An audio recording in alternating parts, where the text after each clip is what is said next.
Hello बच्चों, स्वागत है आपका स्टडी प्लेटफॉर्म अंशिका एकेडमी पर। ये प्रैक्टिस सेशन चल रहा है मैथ का। मोस्ट इंपॉर्टेंट एमसीक्यू सीरीज है। आपके 20 क्वेश्चन आते हैं, उसके एमसीक्यूज आप लोग प्रैक्टिस सेट चल रहा है। 10 डेज तक चलेगा। आज डे 1 है। चलते हैं, बढ़ते हैं फर्स्ट क्वेश्चन की ओर। यूक्लिड विभाजन एल्गोरिथम का प्रयोग होता है ऑप्शन ए वर्गमूल के लिए, ऑप्शन बी घनमूल के लिए, ऑप्शन सी एचसीएफ ज्ञात करने के लिए, ऑप्शन डी एलसीएम ज्ञात करने के लिए। जिसमें से आपका सी ऑप्शन राइट हो जाएगा। एचसीएफ ज्ञात करने के लिए हम यूक्लिड विभाजन एल्गोरिथम का प्रयोग करते हैं। अगले क्वेश्चन की ओर बढ़ते हैं। दो सहभाज्य संख्याओं का एचसीएफ होता है option A 0, option B 2, option C 1, option D वही संख्या। तो ऑप्शन सी राइट हो जाएगा इसका कि सहभाज्य संख्याएं हैं तो उसका एचसीएफ 1 होता है। अगला प्रश्न, 17/125 का दशमलव रूप होगा ए शांत, बी शांत आवर्ती, सी शांत, डी पूर्णांक। यहाँ पे मिसप्रिंट हो गया है, 2 जगह शांत लिखा हुआ है। तो 125 को हम लिख सकते हैं 5 की घात 3, इसके गुणनखंड 5 की घात 3 होंगे। और जब जब हर के गुणनखंड 2 की घात n गुणा 5 की घात m के रूप में हो या फिर 5 की घात m के रूप में हो तो आपकी जो दशमलव रूप होगा वो हमेशा शांत होता है। तो इसमें शांत सही ऑप्शन हो जाएगा ए एंड सी। अगला प्रश्न, यदि किसी परिमेय संख्या का हर अभी जो बताया है कि 2 की घात m और n और 5 की घात m के रूप में हो तो दशमलव कैसा होगा? असमाप्त होगा, समाप्त होगा, आवर्ती होगा या अपरिमेय होगा? तो इसमें आपका ऑप्शन बी राइट हो जाएगा, समाप्त। समाप्त को शांत संख्या भी कहते हैं, दोनों एक ही बात है।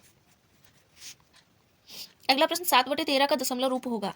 आप लोग जानते हैं कि 13 एक क्या है? प्राइम नंबर है। तो प्राइम नंबर के फैक्टर्स होते नहीं हैं 2 इंटू 5 की पावर में, तो यह एक असमाप्त आवर्ती संख्या हो जाएगी। ऑप्शन सी राइट हो जाएगा। अगला प्रश्न, एचसीएफ ए और बी का into LCM A comma B का इज इक्वल टू क्या होता है? तो आपका A plus B, A minus B, option C A into B and option D है ए डिवाइडेड बाई बी।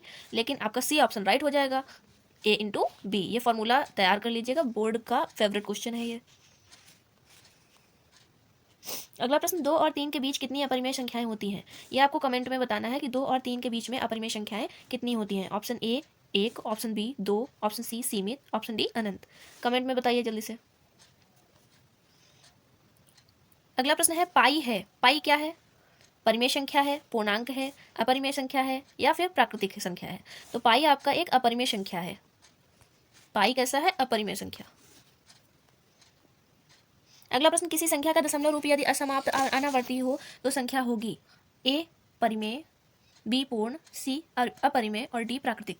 किसी संख्या का दशमलव रूप यदि असमाप्त अनावर्ती हो, जैसे 0.1010010001, ये आपकी असमाप्त अनावर्ती है संख्या, तो आपका दशमलव प्रसार इसका कैसा हो जाएगा? सी हो जाएगा राइट, अपरिमेय संख्या। ये संख्याएं आपकी अपरिमेय संख्याएं कहलाती हैं। ऑप्शन सी राइट हो जाएगा। अगला प्रश्न, एचसीएफ 306 और 657 का कितना होगा?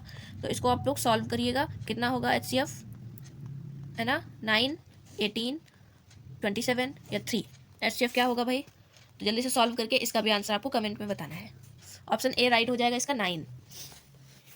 Thanks for watching. शेयर करिए, अगर सेशन अच्छा लगा हो तो लाइक कीजिए और नेक्स्ट